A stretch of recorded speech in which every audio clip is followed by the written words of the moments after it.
What's going on, everybody? Sean Daniel with Guitar Control here, and today we are going to learn how you can play hundreds of songs,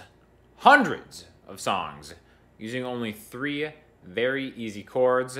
Seems like total clickbait. I wouldn't lie to you. We're not just going to teach you the songs, we're going to kind of teach you the skills you have to identify many different songs, because we don't all have the same taste. You're going to want to kind of find songs that you like. So we're going to use a couple examples, but basically we're just going to learn 3 easy chords, talk about how you can use a capo to expand that to cover hundreds, if not thousands of chords, maybe even make your own songs if songwriting is something you're interested in.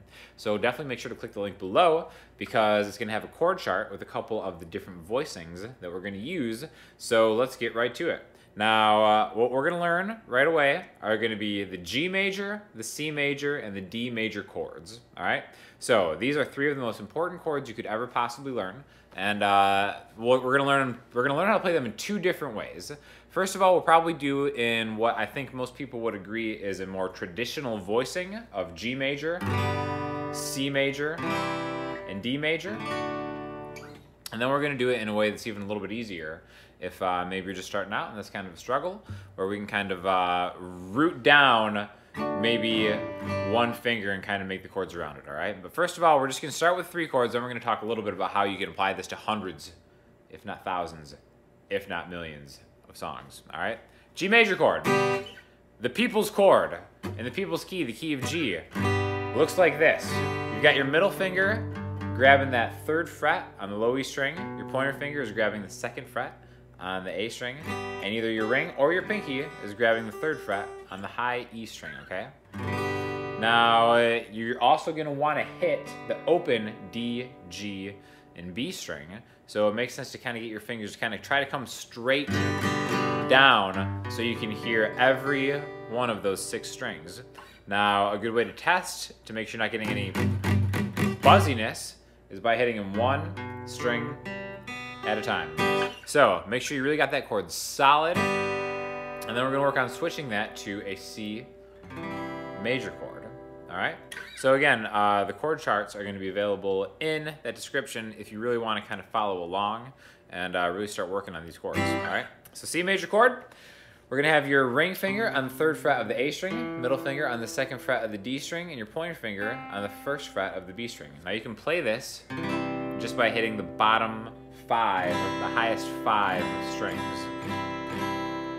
All right, so G to C. That might actually already sound a little bit familiar, because lots of songs start out with just these 2 chords, which we're going to talk more about the structure of them in a second. But before we do that, we're going to learn that 3rd chord, the D major chord, which when you're starting out kind of seems like a crowded way to place your fingers, right? But if you're having trouble with it, trust me, we've all been there. You're going to get through it. You just got to suck it up that first month, 2 months, 6 months, whatever, how long it takes you to really master that. Everybody's different. It's going to be rough, but once you get by it, once you make that D major chord sound so sweet, your entire life is going to improve. And you're going to start by getting your middle finger on the highest string, the high E string, 2nd fret. Your ring finger is going to go up a string to get 3B. Your pointer finger is going to go up a string and get 2G. And we're going to hit the bottom 4, the highest 4 strings, all right? So we've just got these 3 chords, G, C, and D, okay? Now, these are just 1 voicing each. Now what a voicing is just a way to play a chord. When I say this is a G major chord, note that it's not the G major chord. It's one of many different G major chords that you can make, which we're going to get into a little bit more, how this hand shape, you can take your shape off of your guitar and be like this little claw kind of thing that you're applying to this spot is giving us a G major. All that means is it's giving us a few different notes combined to make what we call a G major. It's actually called a triad. The notes G, B, and D. Any combination of those 3 notes is going to give us what's technically a G major. We could do it here, we could do it here, we could do it here. There's a lot of places that we can find that combination of notes. This is just one that a lot of guitarists have decided is a really easy and popular one to make, okay? So don't get discouraged if that's all you can do right now, because eventually you're going to be able to move this shape around with the help of some other stuff, right? So that's what can be confusing too. I remember like looking up tabs or chord charts, and here would be a G, but they'd want this one where maybe you have your ring finger and your pinky both on 3B and 3E. That's just another voicing of a G major chord, okay? So this is actually gonna be the next one that we're gonna use, is where we're just gonna start with a D major chord, all right? And we're gonna keep that same voicing, but if you notice, my ring finger right here on 3B is not going to move. I'm gonna keep that locked down, just nailed down to the fretboard, and I'm gonna make parts of those other two chords, G and C, to kind of go on top of that. So if we go from this D major chord to this new chord, which maybe you've actually seen before, where my middle finger is on the 3rd fret of the A string, and my pointer finger is on the 2nd fret of the D string, which we've already grabbed these notes before in the first C major voicing, albeit with different fingers in a different hand shape. All right, so what we're gonna do is we're gonna add this, and we're gonna count this as a C major voicing, even though technically it's a C major with a D note, which we can see as a C add 9. Again, don't get too hung up on the theory. We have other videos talking more about that if that's something you really want to explore, but for right now, we're just more worried about getting a good, clean tone from this chord that we can switch from a D major chord to this new C chord. And then our G chord is going to be the same thing, but we just take those two fingers we moved and move them up a string to get to a G major chord, okay? Albeit now our ring finger is kind of the top. You can bring your pinky in if you want, that's optional, but I'm really just worried about these lowest 5 strings right now. And the first song of hundreds of songs that we can make with just this voicing is a very popular one, Sweet Home Alabama.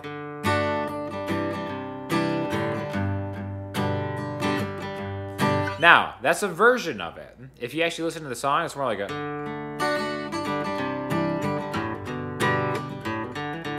There's like a little bit more going on, but its essence are just built around these 3 chords, okay? So it's just a D chord, a C chord, and a G chord. Another really famous one is Bon Jovi.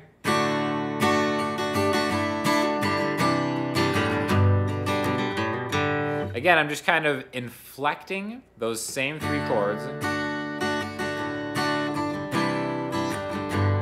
That's the essence of the song. We can get fancy.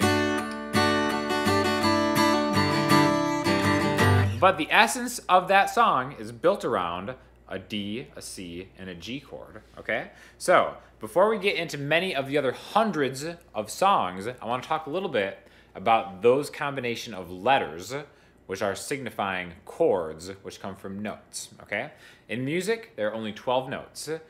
A, B, C, D, E, F, G, 7 letters, and in between some of those we have sharps or flats, 5 of those. B and E don't have sharps. Again, don't get too caught up on it, but I want to kind of touch base on this because this is going to kind of show how all this stuff is connected and why you really can play hundreds of songs just knowing 3 chords. All right, so in the key of G, G is going to be our key. Every letter of the alphabet is going to be represented. So if we talk about the notes in the key of G, we've got a G, A, B, C, D, E, and an F sharp. Don't worry about that sharp right now. We're just talking about the letters of it, okay? So the chords we learned are a G, a C, and a D. So if we numbered all those notes in G major, G, A, B, C, D, E, F sharp, we end up getting a 1. G is 1. So we're looking for a C and a D also. G, A, B, C. C is 4, and D is 5, okay? So if we were to number this progression, this group of chords, we'd have a 1, a 4, and a 5. Whichever voicing we want to do. 1, 4, 5. Again, just different types of voicings to kind of give us the same feel of a 1, a 4, and a 5. Now, in Sweet Home Alabama, we play it in a different order. We go 5, 4, 1. Same with Dead or Alive. 1, or 5, 4, 1, right? A lot of different songs like Johnny Cash, Ring of Fire.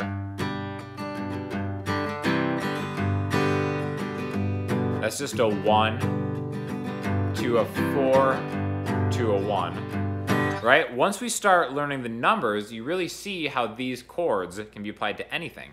So if maybe these are the only 3 chords you ever learn, which obviously that's kind of silly because you're going to want to learn a lot more chords. But let's say all you have to work with are these 3 chords.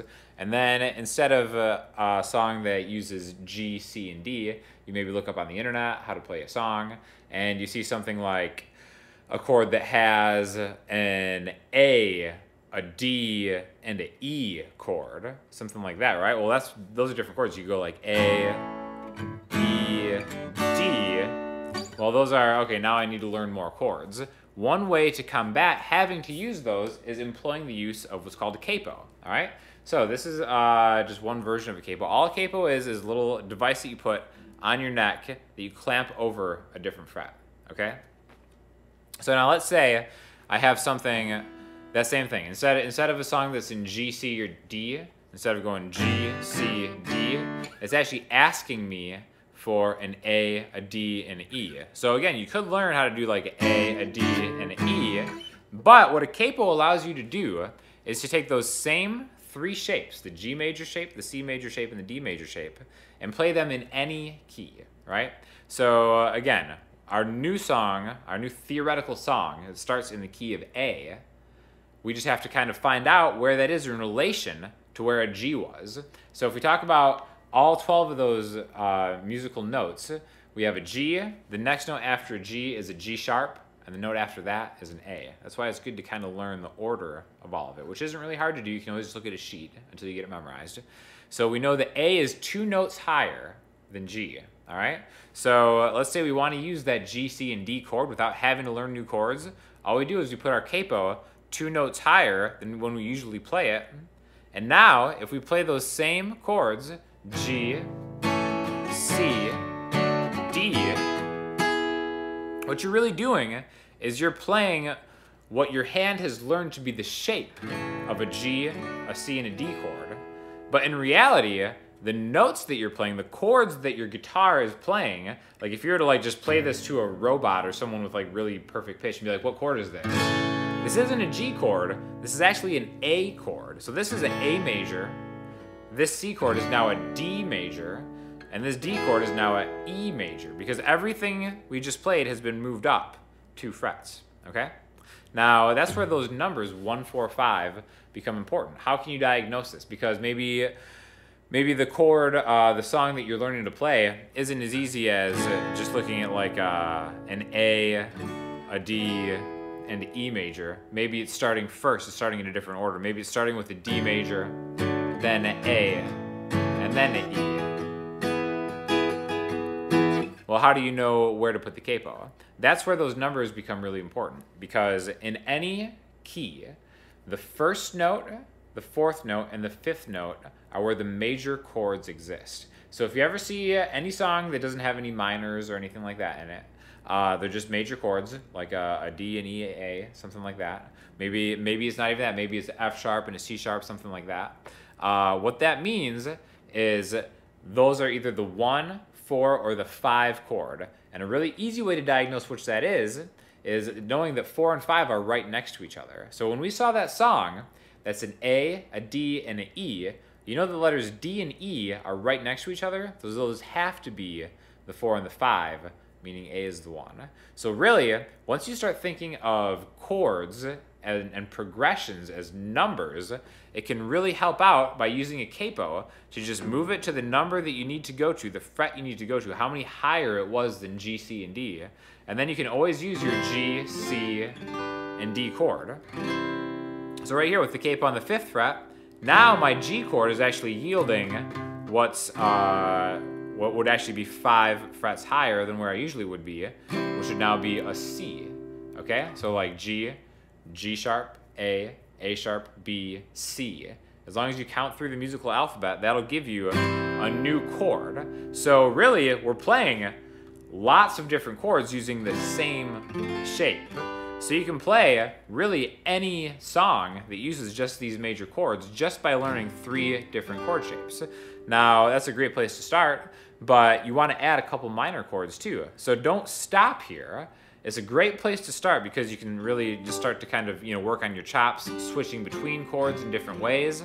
But again, this is just a really great gateway to kind of inspire yourself to learn a lot of songs that you want to learn how to play. Maybe if they don't sound exactly how the album sounds, the way that maybe like the artists that you like play them, it's a great way to just kind of get into the foundations of songwriting and song structure and arrangement.